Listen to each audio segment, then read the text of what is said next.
Jondor tumanida kitobxonlikni rivojlantirishda kutubxonachilarning roli mavzusida viloyat amaliy o'quv seminari bo'lib o'tdi.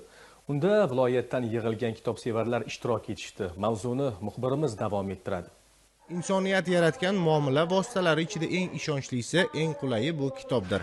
Kitob kishilarga insoniyat erishgan yutuqlarni bilish imkonini beradi. Shuning uchun kitob va kitobxonlikka bo'lgan e'tibor bugungi kunga kelib har qachongidan ham muhimroq ahamiyat kasb etib kelmoqda.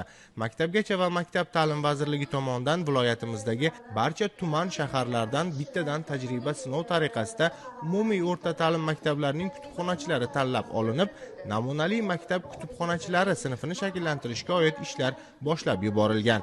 Jondor tumanidagi umumta'lim maktabida viloyat bolalar kutubxonasi tashabbusi bilan maktab kutubxonachilarining kasbiy mahoratini oshirishga bag'ishlangan viloyat o'quv amaliy seminari bo'lib o'tdi.